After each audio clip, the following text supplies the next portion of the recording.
Because the Board of Pensions works to support the pastors and the churches, monitoring Board of Pension activity is responsibility of COM. COM will monitor new information, new initiatives from the Board of Pensions. If there is a big initiative that the BOP is doing, it will also often be the work of the COM liaison to communicate that to their congregations, particularly if the BOP initiative connects with where the congregation is at. It's not always the case that the initiatives in the church needs are connecting, but when they do, it's our job to make sure that the church is aware of what BOP is doing. In all things BOP, you need to know the name Kristen Loit. Kristen Loit is the West Region liaison to the Board of Pensions, and her contact information, her cell phone and email are on the screen below.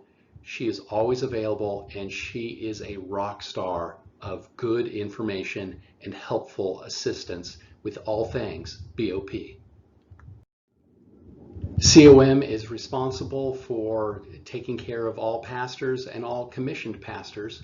In this presbytery, we call them commissioned ruling elders. They originally were called commissioned lay pastors, and then they were commissioned ruling elders. Now actually they're commissioned pastors. We've decided not to keep up with all the Book of Order changes. We're still calling them CREs, commissioned ruling elders, as well as validated ministers and at-large ministers. It is the COM responsibility to approve all commissions of commissioned ruling elders. And CREs can be commissioned to a single congregation or to multiple congregations. And as well as approving commissions which need to be reaffirmed every 3 years and no later than every 3 years, we're also responsible for making sure that the CREs have a teaching elder mentor to support them, and someone that they can go to with questions, whether they're theological questions or practical church life questions.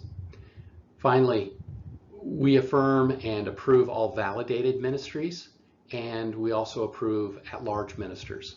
We keep a roll of validated and at-large ministers. The difference is validated minister is any minister in active service not connected to a congregation. So for instance, I'm a validated minister. I'm in active ministry, but I'm not connected to a single congregation. An at-large minister is someone who is not active in ministry. Maybe it's because of health reasons, maybe it's because of family situations or just employment situations. They're not active in ministry, but we still keep them on the roll and we still touch base with them periodically.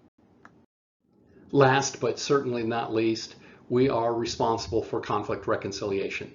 The saying is, COM is the HR department of the church, and we need to take that responsibility very seriously. Conflict happens in churches. Conflict happens in all churches.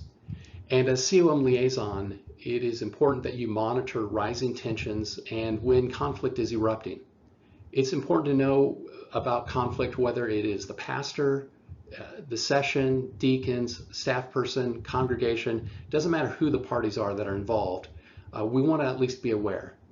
And our goal is to facilitate healthy dialogue and facilitate healthy decision-making processes in the churches.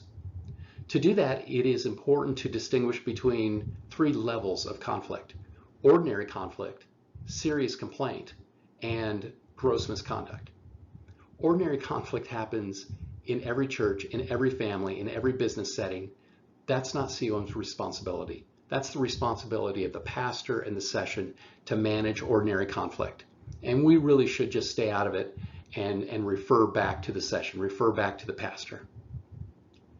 Gross misconduct is a rules of discipline issue, and that requires a referral to a permanent judicial commission. Where COM gets involved is with serious complaints.